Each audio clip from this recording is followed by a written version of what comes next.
আমাদের অনেক সময় হাত কেটে যায় বা কোনো টিস্যু আঘাতপ্রাপ্ত হয়, এর ফলে কি হয় যে ওখান থেকে রক্ত জোরে যে টপ টপ করে পড়ে। কি আজব ব্যাপার না? কিছুক্ষণ পর দেখি রক্তটা আবার জমাট বেঁধে যায়। আর একটা আজব ব্যাপার কি, যে আমাদের রক্ত যে নালিকা আছে এর মধ্যে রক্ত জমাট বাঁধে না। তো আজকের পড়া আমাদের এইটাই, ব্লাড কোয়াগুলেশন। তো আমি M Mataur Rahman, student of RMC। তো শুরু করা যাক তাহলে।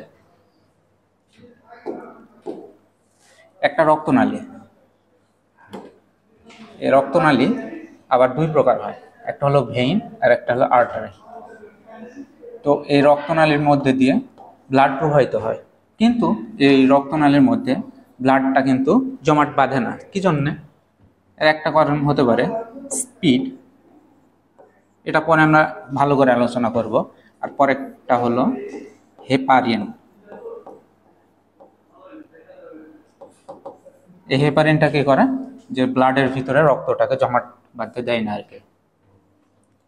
তাও কিন্তু আমাদের এখন কি হলো, রক্তনালী এটা এক জায়গায় এটা কেটে গেল আর কি, দিয়ে রক্ত টপ টপ করে পড়ছে। এক্ষেত্রে তো আমার কি করতে হবে, রক্তটাকে জমাট বাঁধাতে হবে। কিন্তু এখন যদি হেপারিনটা সক্রিয় থাকে, অর্থাৎ হেপারিন থাকে, তাহলে এর মধ্যে তো রক্ত জমাট বাঁধতে পারবে না, কারণ হেপারিন রক্ত জমাট বাঁধতে দেয় না, রক্ত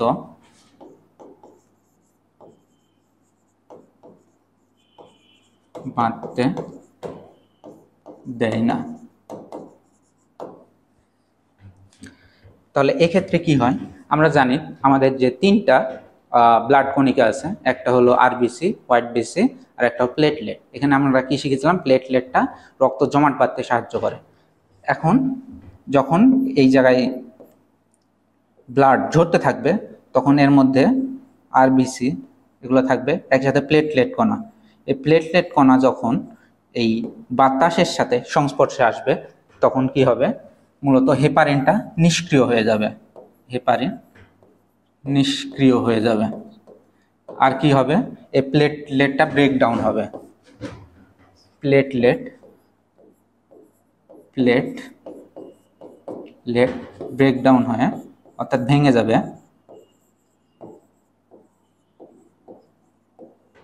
ভেঙে যে এখান থেকে একটা কণিকা বের হবে, যেটাকে বলা হয় থ্রম্বোপ্লাস্টিন।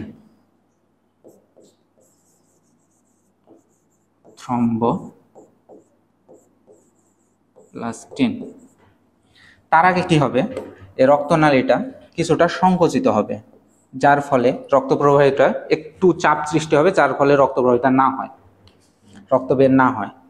তাহলে আমাদের কি, এখন থ্রম্বোপ্লাস্টিনটা আমাদের বের হলো অনুচক্রিকা থেকে।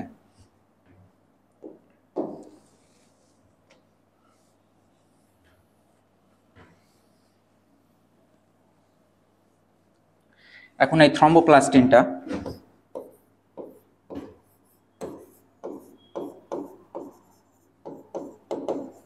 রক্তের মধ্যে মুক্ত অবস্থায় আছে।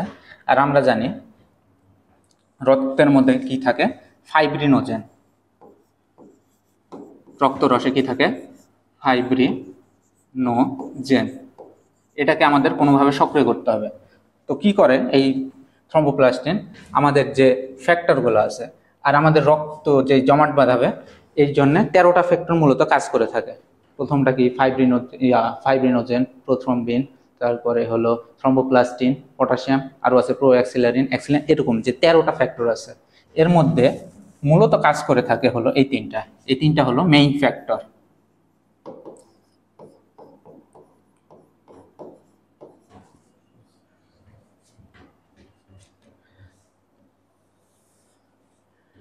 যখন এই থ্রম্বোপ্লাস্টিনটা কি করবে, এখন আমাদের আছে প্রোথ্রম্বিন, অর্থাৎ 2 নম্বর ফ্যাক্টর প্রোথ্রম্বিনকে থ্রম্বিনে পরিণত করবে।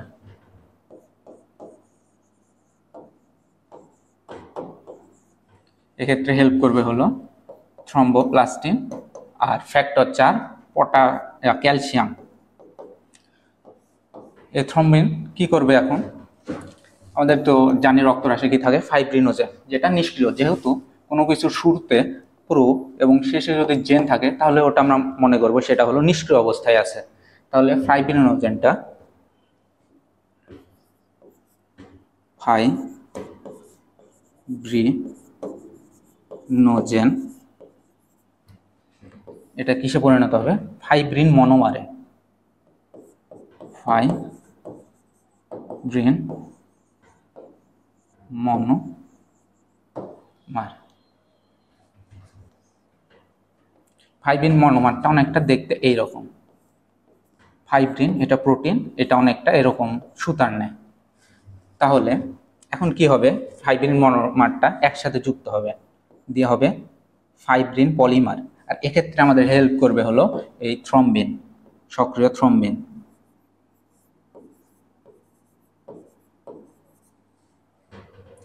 এখান থেকে হবে ফাইব্রিন পলিমার। তাহলে এইটা হলো আমার সেই রক্ত কাটা অংশ। এখানে আসবে অনুচক্রিকা, যার মধ্যে এখানে একটা অস্থায়ী প্লেটলেট প্লাগ তৈরি হবে। কি? অস্থায়ী প্লেটলেট প্লাগ। প্লেটলেট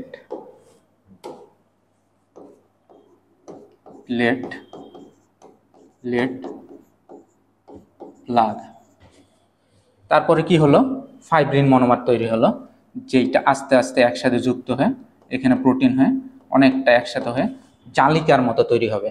আর একটা আরেকটা মনোমারের সাথে যুক্ত হয়ে জাল যখন হবে, যে আর রক্তকণিকা যেগুলো আছে আরবিসি, হোয়াইট বিসি, তারপরে আরো যেই উপাদানগুলো আছে সেখানে এই জালের মধ্যে আস্তে আস্তে আটকা পড়তে থাকবে। তাহলে এখান থেকে তৈরি হলো ফাইব্রিন জালকা। ফাইব্রিন জালকা বা জালিকা। তারপরে কি? ফাইব্রিন জালিকা যখন এখানে আসবে, রক্তটা আর কি জমাট বেঁধে আটকে গেল। তো এই প্রক্রিয়াটা হতে আমাদের সময় লাগে হলো 4 থেকে 5 মিনিটের মতো। 4 থেকে 5 মিনিট। তারপর রক্ত জমাট বাঁধার পর এই জমাট অংশ থেকে এক ধরনের তরল অংশ বের হয়, যে তরল অংশে হলুদ বর্ণের তরল অংশ, যেটাকে বলা হয় মূলত সিরাম। এই সিরামে কি থাকে? প্লাজমা থাকে নাকি হলো ফাইব্রিনোজেন,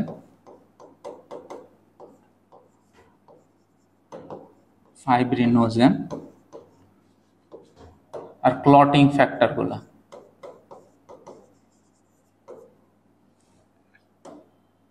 ক্লটিং ফ্যাক্টর। তাহলে সিরামকে আমরা কি বলতে পারি? যে জমাটবদ্ধ রক্তের অংশ থেকে যে হলুদ বর্ণের তরল বের হয়, যেটাতে কোনো ফাইব্রিনোজেন এবং ক্লটিং ফ্যাক্টর থাকে না, এইটাকে মূলত বলা হয় সিরাম। তো এভাবে আমাদের রক্তটা জমাট বাঁধে। তাহলে রক্ত জমাট বাঁধার প্রক্রিয়াটা আমরা বুঝলাম। কিন্তু আমাদের এখন সবচেয়ে বড় প্রশ্ন হলো, আমাদের তো রক্ত নালিকা আছে, দেহের সব জায়গায় রক্ত প্রবাহিত হচ্ছে, এখানে কারণ কি জন্য রক্তটা জমাট বাঁধে না? তাহলে আমাদের প্রশ্ন,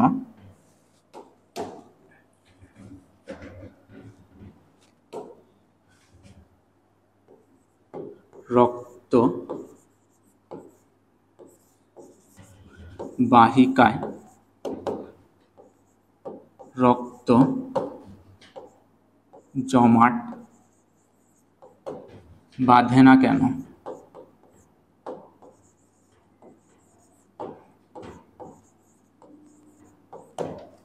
এক্ষেত্রে মূল ইয়া হলো স্পিড। স্পিড কেন? যখন একটা রক্তনালীর মধ্যে দিয়ে রক্ত প্রবাহিত হবে এবং এটা যদি অনেক জোরে প্রবাহিত হয়, তখন সেটা আমাদের রক্ত জমাট বাঁধতে দেয় না। আরেকটা কি হতে পারে? আমাদের যে রক্তবাহিকার ভিতরের যে প্রাচীর আছে সেটা মূলত মসৃণ। তাহলে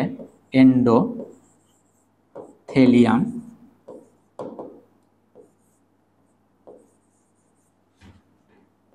এর প্রাচীর মসৃণ থাকায়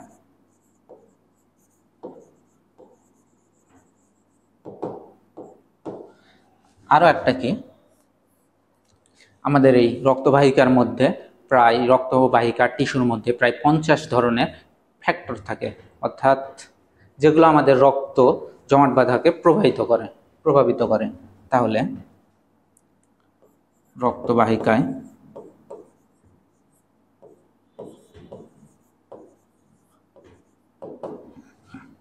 বা কলা অর্থাৎ টিস্যু প্রায় 50 ধরনের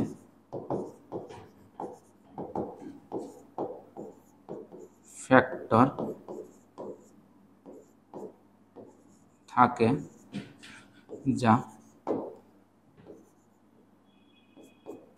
যা এই রক্ত জমাটাকে প্রভাবিত করে।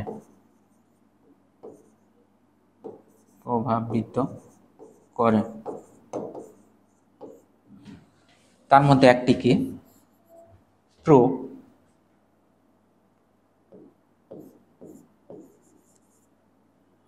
কোয়াগুল্যান্ট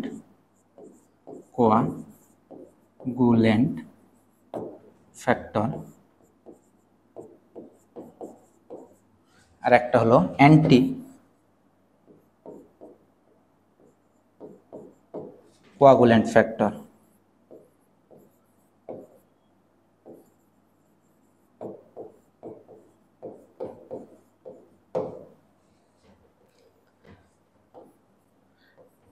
প্রোকোয়াগুল্যান্ট ফ্যাক্টরটা কি করে, আমাদের যে রক্তবাহিকা আছে সেখানে এখানে রক্তকে জমাট বাঁধতে সাহায্য করে, কোয়াগুলেশন মানে জমাট বাঁধানো, সেটাতে সাহায্য করে। আর অ্যান্টি কোয়াগুল্যান্ট, অ্যান্টি মানে বিপরীত, অর্থাৎ রক্তকে জমাট বাঁধতে দেয় না। এরকম একটা ফ্যাক্টর হলো হেপারিন।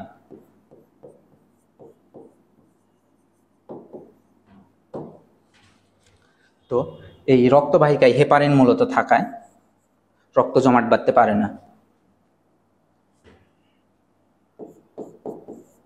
হেপারিন থাকায় জমাট বাঁধে না।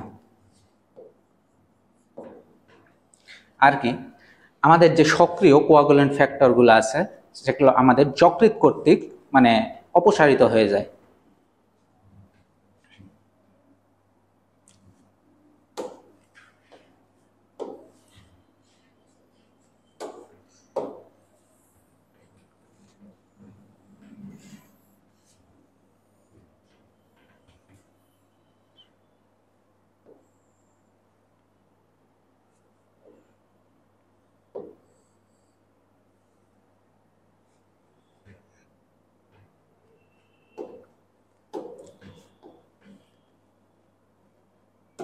আমাদের যে সক্রিয় কোয়াগুলেন্ট ফ্যাক্টরগুলো আছে, কোয়াগুলেন্ট ফ্যাক্টর আছে, সেটা যকৃৎ কর্তৃক শোষিত হয়।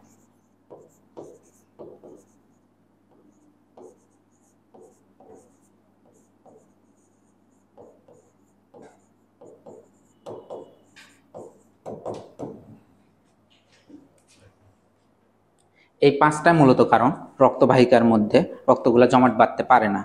এখানে একটা এখন প্রশ্ন হয় প্রথম স্লাইডে, যে এই প্রথম বিন বা ফাইব্রিনোজেন এটা রক্তবাহিকার মধ্যে নিষ্ক্রিয় অবস্থায় থাকে কেন? এখন যদি এই ফাইব্রিন বা থ্রম্বিন এগুলো সক্রিয় হয়ে যায় তাহলে তো রক্তের ভিতরে জমাট বেঁধে যাবে। এই জন্য মূলত কারণ হলো যে এই ফ্যাক্টরগুলা আগে নিষ্ক্রিয় অবস্থায় থাকে। এরকম কিছুটা আমাদের পেটের মধ্যেও আছে, যে হাইড্রোক্লোরিক অ্যাসিড, এটা সক্রিয় করা লাগে, না হলে তো আমাদের পেটের মধ্যে অ্যাসিডিক হয়ে পেটটা ফুটা হয়ে আলসার সৃষ্টি হতে পারে। এইভাবে মূলত এই যে ফ্যাক্টরগুলো আছে সেগুলো নিষ্ক্রিয় অবস্থায় থাকে।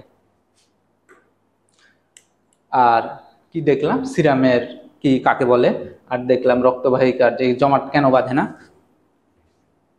এই আর কি আজকের ক্লাস, একদম ছোট ক্লাস।